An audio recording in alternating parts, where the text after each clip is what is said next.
We want to go now to former Homeland Security Secretary Jeh Johnson, who is in Annapolis, Maryland. Good morning. Good morning, John. Thanks for having me.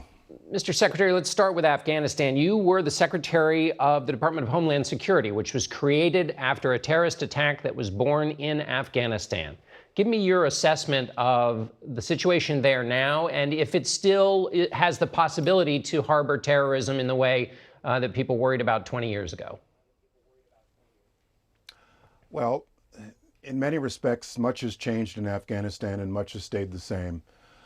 I went to Bagram Air Base for the first time in 2009 when I was General Counsel of the Department of Defense. And I recall a missile attack on the base the night I arrived. A missile landed about 500 feet from where I put my head on the pillow. The mission in Afghanistan was, is, and should be preventing another terrorist organization from establishing a caliphate in Afghanistan with the ability to launch a large-scale attack on our nation like a 9/11. We have, to a very large degree, achieved that over the last 20 years. President Biden asked, when are we leaving? If not now, when? If I were advising the president, I probably would have recommended that we keep in place in country a highly trained force of about 2,500 or so for counterterrorism purposes. The president, I know, understands the stakes. He's heard it before, 8 years as vice president, and has decided, along with the support of most Americans apparently, that it is simply time to get out. We will, it seems, maintain a quick response force on the borders, on the outskirts of Afghanistan, in the event we see that a terrorist organization is beginning to plant another foot there. How much better has the U.S. gotten in 20 years in that kind of quick response and in hardening targets to terrorists? Things have changed a great deal in terms of our capabilities in 20 years to react if something does go sideways in Afghanistan. Good question. Just since the time I've been in national security, beginning in the early years of the Obama administration, I've seen our capabilities grow enormously. The accuracy of our targeting, the sophistication of our intelligence collection capabilities has grown enormously just over the last 12 years. I have a lot of confidence in our ability to do that and to monitor threats from beyond Afghanistan. So I do take some comfort in where we are today, even though we'll no longer have a troop presence there in Afghanistan. President Biden said, and I'm going to switch topics now, he said that one of the reasons to remove focus on Afghanistan was that he and national security has to focus on the world of today, not the world of 20 years ago. The world of today is a world of cyber conflict. And I want to rely on your experience as Secretary of Homeland Security, but also as General Counsel to the Pentagon. How do you define in this murky new world what an act of war is, what conflict looks like?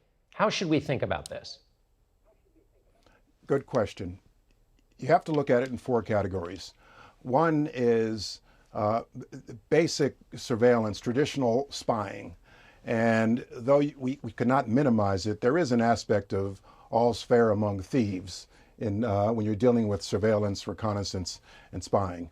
There is theft of intellectual property by private enterprise overseas and very often by the government. The Chinese government, for example, engages in theft of our intellectual property here in this country. And then there is an offensive cyber attack for purposes of degrading or destroying capability, most notably in critical infrastructure. And from a national security perspective, that's what we most worry about. And then there's ransomware, the encryption or theft of a private business's data for purposes of collecting a fee for returning it. It is prevalent, it is growing.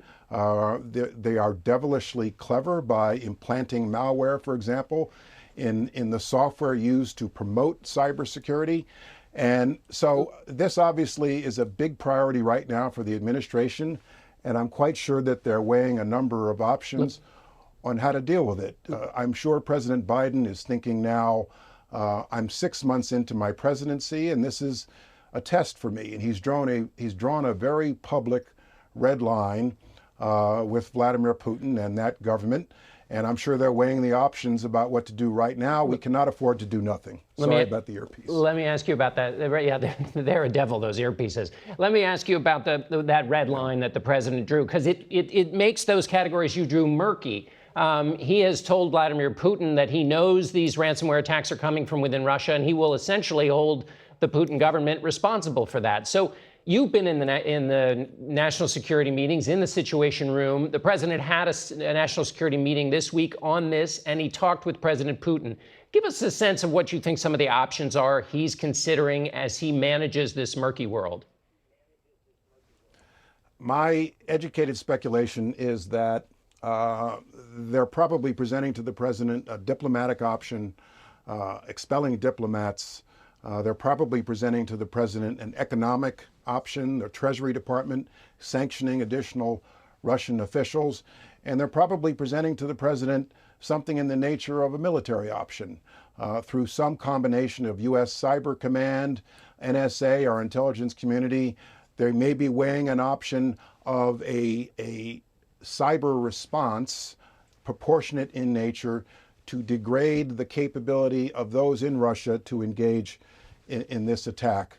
From the public rhetoric, it seems as if President Biden and his administration has accepted that it's not the Russian government itself, but that the Russian government seems to be harboring this threat. And under principles of international law, one can act in self-defense if the host nation is unwilling or unable to deal with the threat itself.